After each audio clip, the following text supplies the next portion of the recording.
Welcome to the Antonio Zamora podcast that discusses a variety of scientific topics.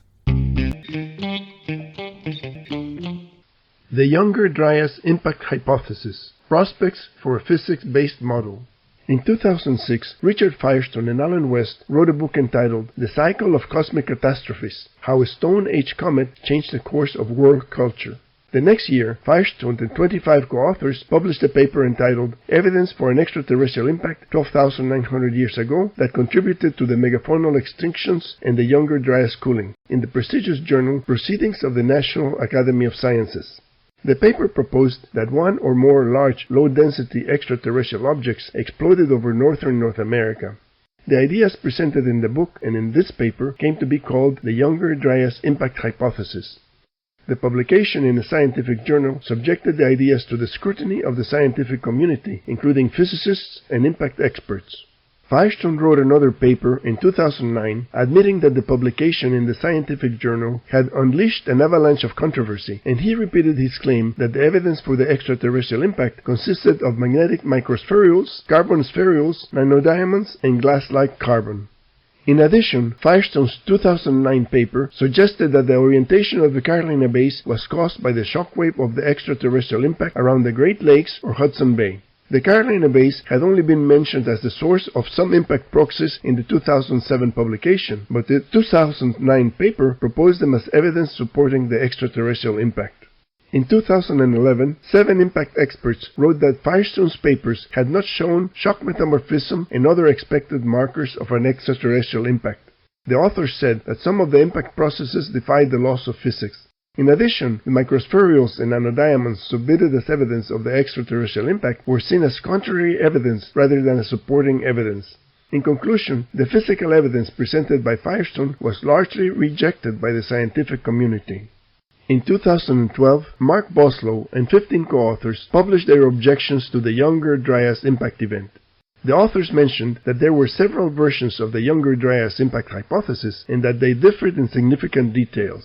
The main objection was that the fragmentation and explosion mechanisms did not conserve energy or momentum and that the hypothesis did not have a physics-based model. Evidence against the airburst proposed by Firestone's 2007 paper appeared in 2013 with the publication of a large platinum anomaly in the Greenland ice sheet at the Younger Dryas boundary approximately 12,900 years ago. Although the paper provided reliable evidence that an extraterrestrial impact had occurred at the Younger Dryas boundary, the authors proposed that the projectile was an iron meteorite of high platinum content that was unlikely to result in an airburst. What is the physics-based model that the critics keep talking about? A physics-based model is a numerical model that computes the motions of objects by physical simulation. The model applies the laws of physics to calculate the deformations and the distribution of matter resulting from aerodynamic friction, collision, and cratering, making sure that the total energy and momentum are conserved. This slide has some equations of energy conservation from the book by Professor J. Melosh. The book by Professor Melosh has an example of the application of the hydrodynamic equations that govern impact cratering to the numerical simulation of the meteor crater impact published in 1961. Modern computers make it possible to use numerical hydrocodes to solve simulations of nuclear explosions and extraterrestrial impacts. In 2013, James Whitkey and 27 other collaborators quantified the amount of microspherules attributed to extraterrestrial airbursts or impacts by a fragmented comet or asteroid. This investigation examined spherular geochemistry and the process of spherular formation. The authors estimated that 10 million tons of spherules from a cosmic impact were distributed across 50 million square kilometers. The authors stated that the results are consistent with melting of sediments to temperatures greater than 2,200 degrees Celsius by the thermal radiation and air shock produced by passage of an extraterrestrial object through the atmosphere. Mark Boslow and 3 co-authors sent a letter to the Proceedings of the National Academy of Sciences repeating the criticism that the impact hypothesis did not have a physics-based model and that the arguments presented in Whitkey's paper demonstrated a misunderstanding of comets as well as the physics of airbursts. In 2018, Wendy Wolbach published 2 papers about the biomass burning triggered by the Younger Dryas cosmic impact. The first paper about ice cores and glaciers had 26 co-authors. The second paper about lake, marine, and terrestrial sediments had 30 co-authors. Since these papers were published just this year, the opponents have not had time to criticize the paper by stating that the burning could just have been the result of forest fires rather than the effect of a cosmic impact, and that the Younger Dryas cooling could have been a typical ice age phenomenon rather than the result of soot and dust in the atmosphere. In summary, the prospects for a physics-based model are not good for the Younger Dryas Impact Hypothesis.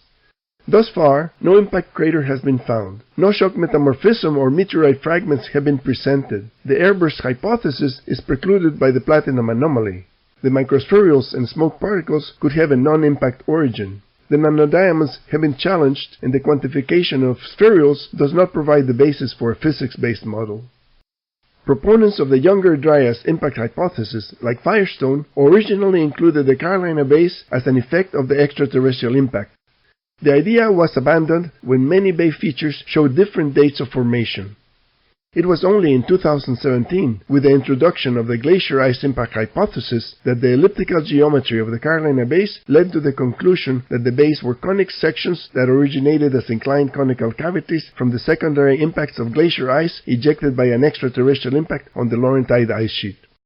The glacier ice impact hypothesis offers a path toward a physics-based model. The conic sections of the Carolina Bays and the convergence of their major axes by the Great Lakes provide the initial conditions for the model. The bay geometry provides launch and impact angles. Ballistic equations using the distance between the convergence point and the bays provide the speed, height, and flight time of the trajectories.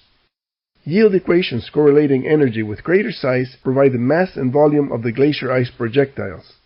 The energy of the extraterrestrial impact can be estimated by combining the information from all the bays using the laws of energy conservation. The big question is whether the proponents of the Younger Dryas Impact Hypothesis are willing to reclaim the Carolina Bays as a way of building a physics-based model. Thank you for listening to this podcast. Please visit the YouTube channel or the website for many other interesting topics.